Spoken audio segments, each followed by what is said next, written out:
আপনাদের প্রত্যেককে welcome digital express official YouTube চ্যানেলে। তো আপনারা দেখতে পাচ্ছেন এই মুহূর্তে আমরা কিন্তু আছি গভর্নমেন্ট অফ ইন্ডিয়ার যে আবাস যোজনা যে প্রকল্প রয়েছে, আবাস যোজনা বা প্রধানমন্ত্রী আবাস যোজনা প্রকল্পের অফিসিয়াল যে ওয়েবসাইট আছে সেই অফিসিয়াল ওয়েবসাইটে আমরা কিন্তু আছি। তো আপনারা জানেন কিন্তু এই আবাস যোজনার মাধ্যমে কিন্তু আমাদের পশ্চিমবঙ্গে কিন্তু 11 লক্ষ কিন্তু মানুষকে বাড়ি বানানোর টাকা দেওয়া হবে। এটা কিন্তু আপনারা জানেন, এর অলরেডি কিন্তু সার্ভে হয়ে গিয়েছে এবং কিছু কিছু জায়গায় এখনও সার্ভে বাকি রয়েছে। তো আপনাদের যাদের লিস্টে নাম আছে, আপনাদের যাদের লিস্টে নাম আছে আবাস যোজনার, বা আপনাদের বাড়িতে সার্ভে হয়ে গিয়েছে, আপনার ডকুমেন্টস নিয়ে নিয়েছে, আপনার Aadhaar card, bank account, voter card, ration card, সমস্ত যাবতীয় যে ডকুমেন্টস সেই ডকুমেন্টসগুলো আপনাদের নিয়ে নিয়েছে। এখন কথা হচ্ছে আপনাদের টাকা কবে ঢুকবে। প্রথম কিস্তির টাকা আপনাদের কিন্তু 1,20,000 1,20,000 করে কিন্তু আপনাদের টাকা দেওয়া হবে, ঠিক আছে। তো এই টাকাটা আপনারা কবে পাবেন সেটা নিয়ে কিন্তু রাজ্য সরকার এর আগেও কিন্তু নির্দেশ দিয়েছে। এবার কিন্তু রাজ্য সরকারের পক্ষ থেকে এক নতুন নির্দেশ আসলো, আপনারা আবাস যোজনার টাকা কবে পাবেন সেটা কিন্তু স্পষ্ট বলে দিয়েছে। তো সেটাই একটু আমরা আজকে আলোচনা করব। তো রাজ্য সরকারের পক্ষে কিন্তু স্পষ্ট বলা হয়েছে, আমাদের ওয়েস্ট বেঙ্গল গভর্নমেন্টের পক্ষ থেকে, রাজ্য সরকারের পক্ষ থেকে কিন্তু আগেও নির্দেশ দেওয়া হয়েছিল যে ডিসেম্বর মাসের দ্বিতীয় সপ্তাহের মধ্যে আবাস যোজনার টাকা দেওয়া শুরু হবে। আপনারা জানেন আজকে হচ্ছে 22শে নভেম্বর, ভুল বললাম, আজকে হচ্ছে 22শে নভেম্বর। তো আপনারা জানেন আজকে 22শে নভেম্বর, কিন্তু রাজ্য সরকার এর আগেই ঘোষণা করে দিয়েছিল যে রাজ্য সরকারের তরফ থেকে যেটা ঘোষণা করা হয়েছে যে আবাস যোজনার টাকা দেওয়া হবে ডিসেম্বরের দ্বিতীয় সপ্তাহের মধ্যে। কিন্তু এখন আরও নতুন নির্দেশিকা জারি করে স্পষ্ট করে দিল রাজ্য সরকার যে ডিসেম্বরের দ্বিতীয় সপ্তাহ নয়, ডিসেম্বরের 23 তারিখের মধ্যে টাকা ছাড়তে হবে জেলা প্রশাসনকে। ডিসেম্বরের 23 তারিখের মধ্যে কিন্তু টাকা ছাড়তে হবে জেলা প্রশাসনকে। পঞ্চায়েত দপ্তরের তরফ থেকে কিন্তু এই রকমই নির্দেশ দেওয়া হয়েছে ওয়েস্ট বেঙ্গল গভর্নমেন্ট, ঠিক আছে। ওয়েস্ট বেঙ্গল গভর্নমেন্টের পঞ্চায়েত দপ্তরের পক্ষ থেকে এই রকমই নির্দেশ দেওয়া হয়েছে জেলা প্রশাসনকে কিন্তু ডিসেম্বরের 23 তারিখের মধ্যে টাকা ছাড়তে হবে। যে সমস্ত সুবিধাভোগীর লিস্টে নাম রয়েছেন, যাদের আবাস লিস্টে নাম আছে, ঘর পাওয়ার যোগ্য, তাদেরকে কিন্তু 23 তারিখের মধ্যে টাকা দিতে হবে, এরকমই কিন্তু নির্দেশ গভর্নমেন্টের পক্ষ থেকে। তো তাহলে বুঝতে পারছেন আপনারা আবাস যোজনার যে প্রথম কিস্তির টাকা এটা কবে নাগাদ পাবেন। আবাস যোজনার প্রথম কিস্তির টাকা আপনাদের কিন্তু 60,000 টাকা দেওয়া হবে প্রথম কিস্তির টাকা। এটা কিন্তু আপনাদের 23শে ডিসেম্বরের মধ্যে আপনাদের ব্যাংকের এই টাকাটা ঢুকে যাবে যদি আপনার আবাসে লিস্টে নাম থাকে। এখনও পর্যন্ত এই আপডেট, যদি কোনো কারণবশত আপডেট পরিবর্তন হয় আমরা কিন্তু সেটা আপনাদেরকে জানিয়ে দেব। তো আপনাদের যাদের আবাস লিস্টে নাম আছে এটা কিন্তু আপনাদের অবশ্যই খুশির খবর যে আপনাদের ডিসেম্বরের কিন্তু 23 তারিখের মধ্যে কিন্তু আপনাদের ব্যাঙ্ক অ্যাকাউন্টে কিন্তু টাকাটা ঢুকবে। তবে ব্যাঙ্ক অ্যাকাউন্টে অনেকের আপনাদের টাকা ঢুকতে কিন্তু একটু সমস্যা হতে পারে যদি আপনার ব্যাংকের সাথে আধার লিঙ্ক না থাকে, বা ব্যাংকের অনেক সময় আইএফসি কোডটা পরিবর্তন হয়ে থাকে। যদি এই সমস্ত যদি ভুলভ্রান্তি আপনার ব্যাঙ্ক অ্যাকাউন্টে না হয়ে থাকে তাহলে কিন্তু আপনি খুব দ্রুত টাকাটা পাবেন। আর এই সমস্ত যদি ভুলভ্রান্তি হয়ে থাকে, আপনি না জেনে যদি জমা দিয়ে থাকেন এই সমস্ত জিনিসগুলো, যেমন আপনার আধারে এক নাম, ব্যাংকে এক নাম, ব্যাংকের আইএফসি কোড পরিবর্তন হয়েছে আপনি জানেন না, বা আপনার ব্যাংকে যে মিনিমাম যে টাকাটা ঢুকে সেটা একবারে 60,000 টাকা ঢুকবে না, বা ম্যাক্সিমাম যেটা টাকা ঢুকে একবারে 60,000 টাকা ঢুকবে না, ঠিক আছে।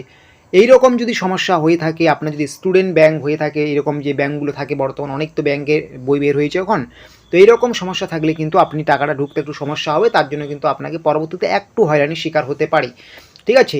আর যদি আপনার সব কিছু ঠিকঠাক থাকে আপনি কিন্তু 23শে ডিসেম্বরের মধ্যে কিন্তু টাকা পাবেন। এখনও পর্যন্ত গভর্নমেন্টের পক্ষ থেকে এইরকমই নির্দেশ জারি করা আছে। এই টাকাটা কিন্তু একবারে যে আপনারা পাবেন এই রকম কিন্তু না, বেশ কয়েকটা ধাপ সম্পূর্ণ হয়ে যাওয়ার পরেই কিন্তু আপনারা এই টাকাটা পাবেন। তো কি বলা হয়েছে, প্রথম যে ধাপ, সেই প্রথম ধাপে কি বলা হয়েছে, প্রথম ধাপে যেটা আপনারা পাবেন, উপভোক্তারা কিন্তু এই টাকা পাবে 3 দফায় ছাড়পত্র মিলবে তারপরেই পাবে, মানে ঠিক আছে, মানে 3 দফায় ছাড়পত্র আপনাদের মিলবে তারপরেই পাবেন। প্রথম দফায় কারা আপনাদের ছাড়পত্র দেবে, প্রথম দফায় গ্রাম সভার যে আবাস কমিটি আবাস নিয়ে, ঠিক আছে, মানে গ্রাম সভার আবাস নিয়ে যে কমিটি গঠন হয়েছে, গ্রাম সভার যে কমিটি, সেই কমিটি প্রথম দফায় কিন্তু আপনাদের ছাড় দেবে। এই প্রথম দফায় গ্রাম সভার কমিটি ছাড় দেওয়ার পরে আপনাদের কিন্তু ছাড়পত্র মিলবে কিন্তু ব্লক লেভেল কমিটির তরফ থেকে, ঠিক আছে, মানে যেটা বিডিও অফিস, ঠিক আছে। প্রথম গ্রাম সভার আবাস কমিটি থেকে ছাড়পত্র মিলবে, তারপরে কিন্তু আপনার ব্লক লেভেল বা বিডিও অফিস থেকে ছাড়পত্র মিলবে, ঠিক আছে, বিডিও অফিস থেকে ছাড়পত্র মিলবে। তারপরে কিন্তু সেটা কিন্তু মিলবে, তারপরে কিন্তু ছাড়পত্র 16ই ডিসেম্বরের মধ্যে কিন্তু চূড়ান্ত ছাড়পত্র যেটা, ঠিক আছে, একদম সর্বশেষ যেটা ছাড়পত্র জেলা প্রশাসনে যেটা থাকে, সেটা কিন্তু আপনাদের 16ই ডিসেম্বরের মধ্যে কিন্তু মিলবে।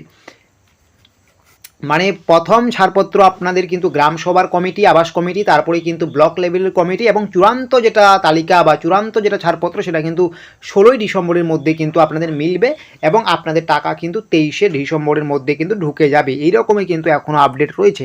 হয়তো একটু কারো আপনাদের দেরি হতে পারে, 23-এর জায়গায় 25-26 হতে পারে, কিন্তু এখনও পর্যন্ত যে আপডেট আপনাদের 2024 সালেই কিন্তু টাকা ঢুকবে ডিসেম্বর মাস নাগাদ, 23শে ডিসেম্বরের মধ্যে।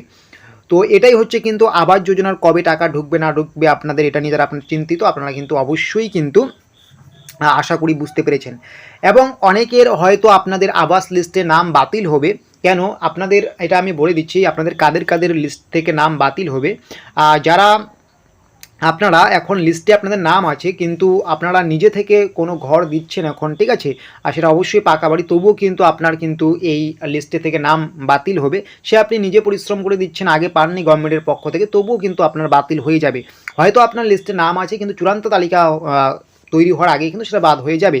এমনকি আপনার হয়তো লিস্টে নাম আছে কিন্তু আপনার বাড়ির যদি কোনো ব্যক্তি যদি গভর্নমেন্ট সার্ভিসের সাথে যুক্ত, ঠিক আছে, আপনার বাড়ির কোনো ব্যক্তি যদি গভর্নমেন্ট সার্ভিসের সাথে যুক্ত, তবুও কিন্তু আপনার লিস্ট থেকে বাতিল যাবে। এবং আপনি যদি একটা মোটা অঙ্কের যদি ইনকাম ট্যাক্স ডিপার্টমেন্টে যদি প্রত্যেক বছর যদি একটা ইনকাম ট্যাক্স দিয়ে থাকেন, সেটা তো অবশ্যই সরকারের কাছে সেই নথিটা থাকবে, তো অবশ্যই কিন্তু আপনার কিন্তু সেটাও বাতিল হয়ে যাবে, ঠিক আছে। এগুলো কিন্তু করলে আপনার বাতিল হয়ে যাবে।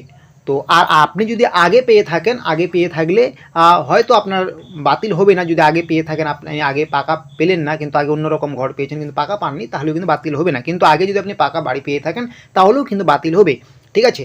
এখন কথা হচ্ছে আপনারা যারা পাননি এখনও, যাদের আপনাদের লিস্টে নাম আসেনি, আপনাদের কিন্তু পাকা ঘর বাড়ি নেই, আপনাদের কি করতে হবে, আপনাদের কিন্তু অবশ্যই কিন্তু পরবর্তী যে আরও লিস্ট প্রকাশিত হবে, একবারই তো প্রত্যেকের অ্যাকাউন্টে টাকা ঢুকবে না, একবারই তো প্রত্যেকের লিস্ট প্রকাশিত হবে না, পরবর্তী লিস্টে কিন্তু আবার যখন বের হবে আবাস যোজনার, ঠিক আছে, বা আবাস যোজনার কার্যকলাপ যখন আবার নতুন করে সার্ভে শুরু হবে, নতুন করে টাকা ঢোকার পরিকল্পনা শুরু করবে গভর্নমেন্টের পক্ষ থেকে, তখন কিন্তু আবার কিন্তু আপনাদের টাকা ঢোকা শুরু করবে। একবারে যে প্রত্যেকটা ব্যক্তির ঢুকতে শুরু করবে এরকম কিন্তু না। তো আপনাদের যাদের এখনও টাকা ঢোকেনি, আপনাদের কাঁচা বাড়ি রয়েছে, ঘাবড়ানোর কোনো কিছু নেই, আপনাদেরও কিন্তু ঢুকবে। তো এটাই সবচেয়ে বড় আপডেট। তো আপনাদের তো বলা হবে যে আপনারা কিন্তু অবশ্যই আপনি যে ব্যাঙ্ক অ্যাকাউন্টটা জমা দিয়েছেন সেটা একটু সচল রাখবেন, অ্যাক্টিভ রাখবেন, ঠিক আছে, মিনিমাম ব্যালেন্সটা রাখবেন, এবং যদি আধার লিঙ্ক না থাকে সেটা করিয়ে রাখবেন, ইকেওয়াইসি করা না থাকলে সেগুলো কিন্তু করে রাখবেন, তবেই কিন্তু আপনি টাকা পাবেন, না হলে কিন্তু টাকা পেতে আপনাদের একটু সমস্যা হতে পারে। তো আশা করি বুঝতে পেরেছেন, আবাস যোজনার আপনাদের প্রথম কিস্তির টাকা যে 4,000 টাকা, এটা কিন্তু ডিসেম্বরের 23 তারিখের মধ্যে ঢুকতে চলছে।